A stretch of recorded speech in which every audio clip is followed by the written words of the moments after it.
Hello, hello. My niece says that's how I start all my videos, which I guess it is. It's become my thing. Hello, hello.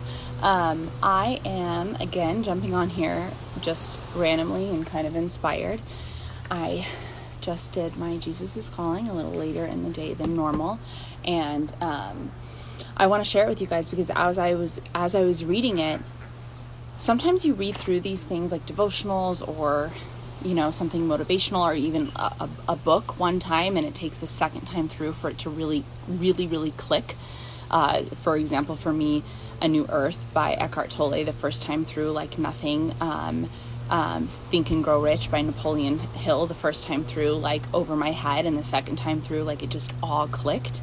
So I read this multiple times, and I want to share it with you guys because it just resonates with me so much. And I'm going to read it once through, but then I'm going to go back and kind of explain how I interpret it and how I use kind of what is being said in here in my work with my clients, because this just really resonated with me. So July 29th, this is the Jesus is Calling daily devotional book. Let me make sure I'm on, and I'll post this to my page after. Anyway, so, okay. Come to me continually. Come to me continually.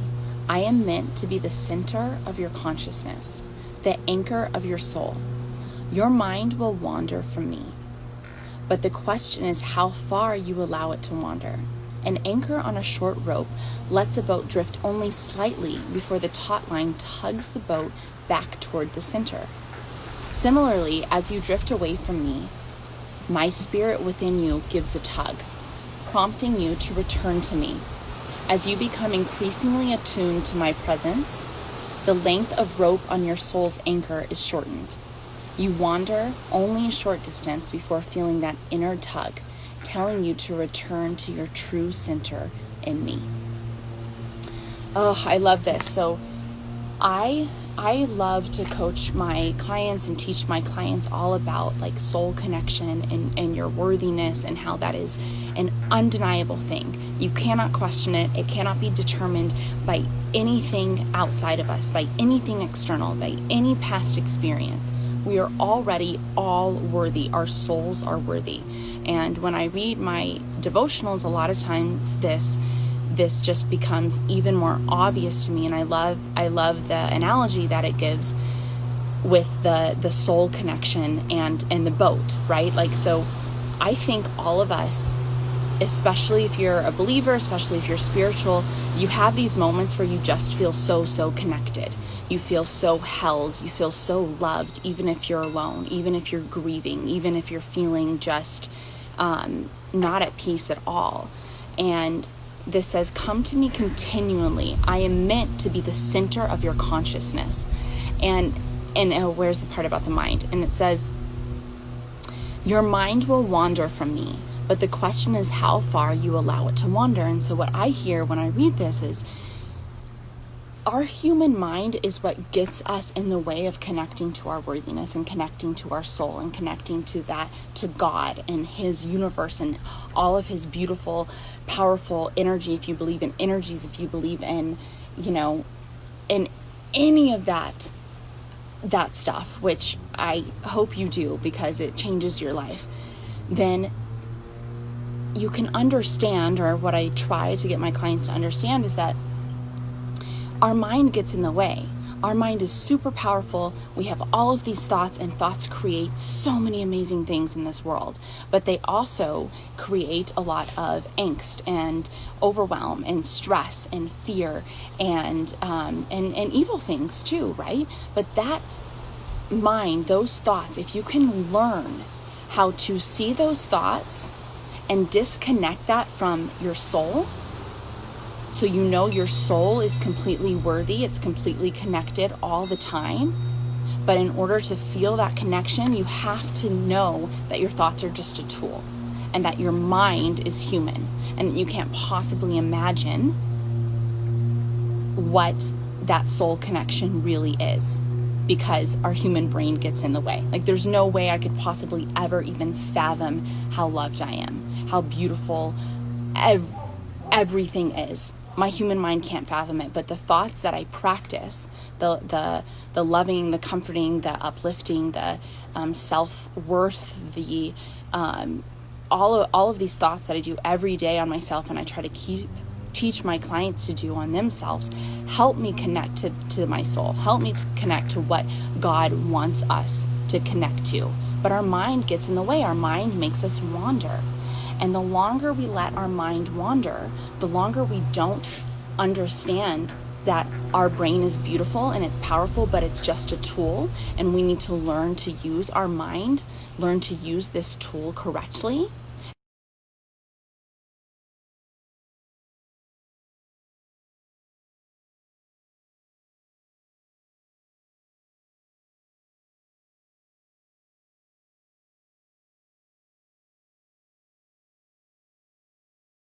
A little bit, drifting, like the analogy says in my devotional today. It's part of the human experience, and that's okay.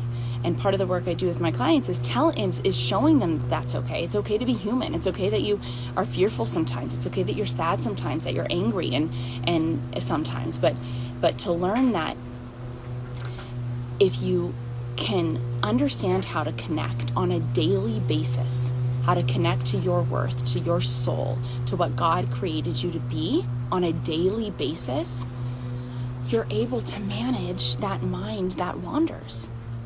You don't get mad at it when it wanders. You just know how to bring it back in, and you never question your worth. You never question what you're capable of. Well, let me correct that. You question it, but you never believe it. You never get stuck in it.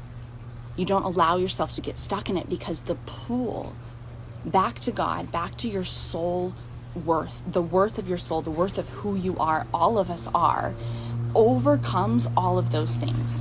I have so many old limiting beliefs that still come up for me.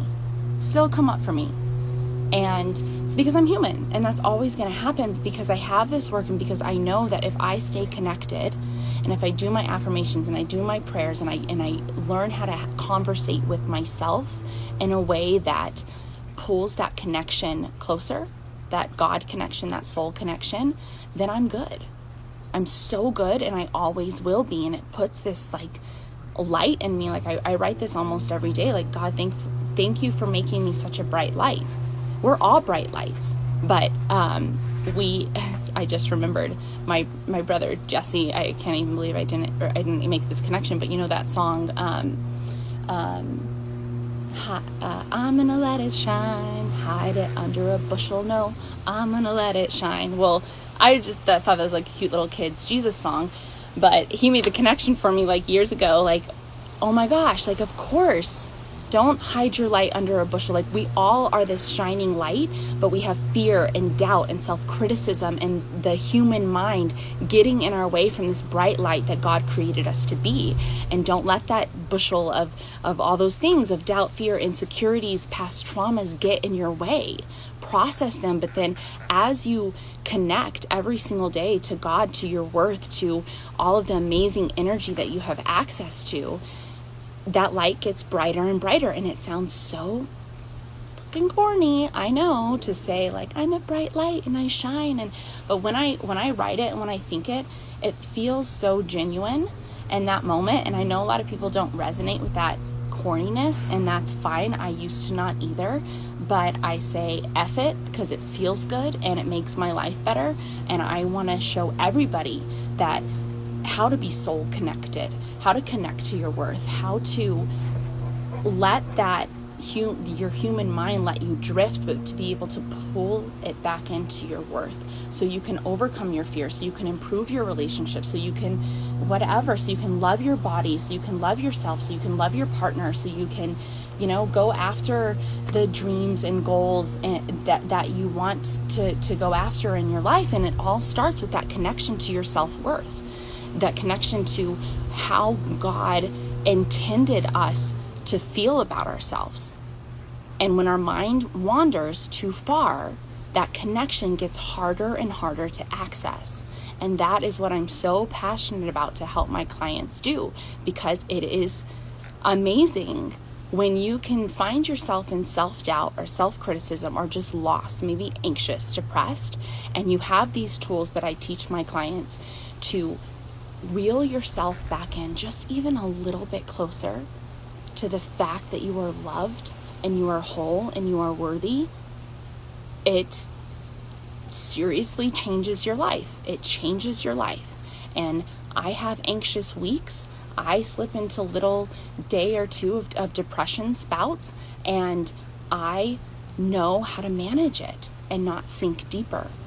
It doesn't mean that I don't get anxious sometimes and that my human mind totally wants to just come over and like be a total bitch to myself. And I just know how to conversate with myself in the way that God would want me to, and the way that just says, come here, Em. Like, it's not worth it. Don't do this to yourself. You are loved. You are held. You are worthy. It's okay. This too shall pass.